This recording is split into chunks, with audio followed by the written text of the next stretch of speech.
we got a carbon tax up here in Canada. If you watch the show, you'll know that I'm Canadian. And we've got the worst government we've probably ever had, at least in my lifetime. And now we pay for it. Every year we get a carbon tax increase, and this year's no different. April 1st, it seems like April Fool's Day is a good time for this kind of thing because it is a joke, but we're getting a new one. So I'm going to read this article. This is the CBC. So this is the propaganda arm of Canada that likes to push the current government's agenda. So let's read. Let's see what they have to say. What's behind the carbon tax, and does it work? With the federal government under pressure to freeze its planned increase to the carbon tax, policy experts are calling for a clear-eyed debate over the legislation and its role in the country's climate goals. Conservative leader Pierre Poilievre, along with 7 premiers, have called for the scheduled April 1st hike to be scrapped, saying it will only make inflation worse. The Tories, when they say that, they represent the Conservative government in Canada.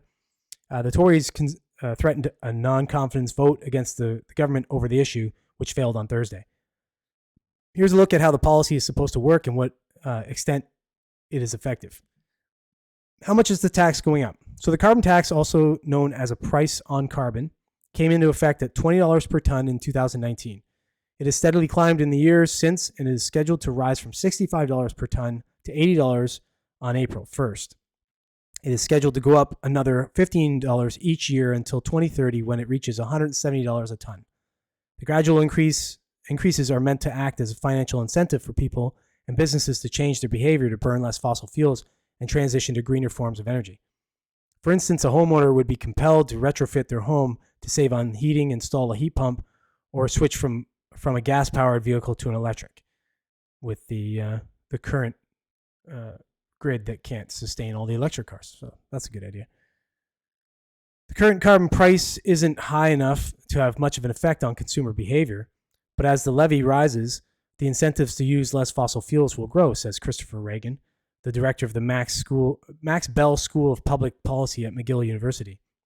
We shouldn't be thinking about this over a few months or even a few years. We should be thinking about this policy over the longer term, said Reagan, who was also the former chair of the Eco-Fiscal Commission, a group of experts that advocated for a carbon tax. The April 1st increase will only amount to about 3 cents more per liter of gasoline. By 2030, though, the price on carbon would add nearly 40 cents per liter. Reagan says the scheduled increases should be maintained to allow businesses to plan their costs and make decisions accordingly. What's funny about this is you think this carbon tax is some kind of deterrent. It's not. It's just a cash grab. So Canadians are still going to drive. There's not what's going to change. You're going to suddenly drive less. Suddenly you're just going to go and grab yourself an electric vehicle. Suddenly have $75,000 to go buy an electric vehicle, and you're going to magically save the planet. It's not going to happen. You're just going to get gouged more. Everything else is going to cost more because everything relies on fossil fuels. Transportation in general is just going to bring the prices up of everything. So your food's going to cost more, your clothing, your everything. Anything you can think of relies on, in some way, carbon, this carbon footprint. Okay, so you want, especially businesses who are planning for the future, you want them to have some certainty about where the carbon pricing is going, he said. So the carbon tax applies to residents in Newfoundland and Labrador, New Brunswick, Nova Scotia and Prince Edward Island, Ontario, Manitoba, Saskatchewan, Alberta, Yukon, and Nunavut. So if you're unfamiliar with Canada, that leaves 3 provinces, well, 2 provinces and 1 territory. It'll be Quebec, British Columbia, and Northwest Territories are the other 3 that aren't going to be a part of this. They have their own thing going. So 90% of the government revenues are returned to households in those provinces, though, through a quarterly rebate program, with households receiving a quarterly payment based on family size. So again, garbage. That's a complete horseshit statement, but all right. The other 10% is to help grant recipients such as businesses and schools reduce their fossil fuel consumption. BC, Quebec, and Northwest Territories have their own carbon pricing mechanisms that meet federal standards, so they aren't part of the federal tax rebates.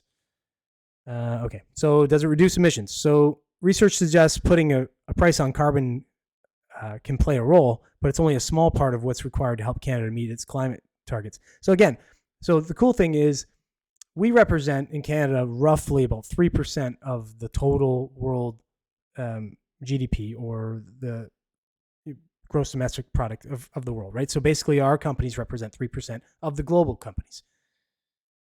And our population for the size of our countries is infinitesimally small because our land mass is massive and we have about 40 million people in the country. So our carbon footprint realistically isn't that big on the planet.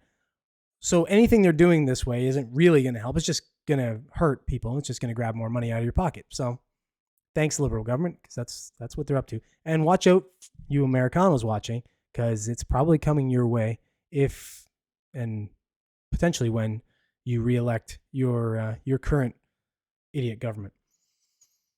Okay, let me carry on here. The evidence indicates that this is not correct, that we're going to decarbonize. We need different tools. Green says the federal government must stop underwriting the fossil fuel industry with billions of dollars in subsidies, which makes emissions less expensive. There are two systems for pricing carbon in Canada, the fuel charge applied to customers and another system applied to industrial emitters. The federal government has estimated that all carbon pricing will account for up to 1/3 of Canada's emissions reductions in 2030. Most of that 1/3 will come from the industrial pricing, which is far more effective according to a new study by the Canadian Climate Institute. Researchers found that the carbon pricing applied to big industrial polluters will cut between 53 million and 90 million tons by 2030, while the pricing on consumers will cut between 19 million and 22 million tons. So, okay. Basically, what you need to know from that is you are going to pay more at the pump and you're going to pay more for everything. You're just not going to notice with the rest of it, it's not going to be as noticeable, but when you get your grocery bill and you look at it and go, oh, wow, that seems $20 more expensive than usual. That's it right there for you. So welcome to Canada and welcome to our stupid government. If you love taxes, we got them and we got carbon ones. What sucks is we're made of carbon. And I guess maybe they'll start taxing people because we're made of carbon. That's probably the next logical step.